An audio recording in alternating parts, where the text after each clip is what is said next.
Tervetuloa Kulhon Kajuutan ensimmäiseen lähetykseen. Tänään käsitellään Roopen ja Akun rahankäyttötapoja. Meillä on vieraana Akuakka-asiantuntija Mauri Hottisjärvi ja marjanpoimija Leppäsen Lasse. Tervetuloa.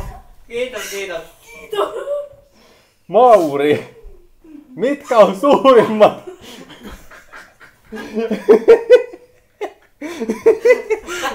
erot Roopen ja Akun rahankäyttötavoissa?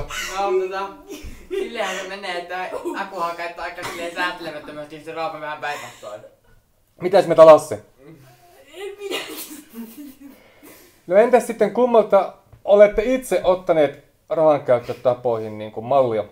Mauri? Vähän sitten väliin maatsustaa niin, että on kuitenkin sitä rahaa yrittänyt niin pitää, mutta ei sitten kuitenkaan ole mitenkään säästeleväisiä.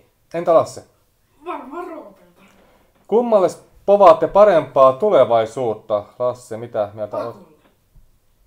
Kyllähän mä sanoisin, että Akulle, koska kyllähän Roope kohta joku on vähän. Noniin, kiitoksia tästä erittäin kattavasta analyysistä Akun ja Roopen rahankäyttöjen suhteen. Nähdään ensi kerralla. Moi!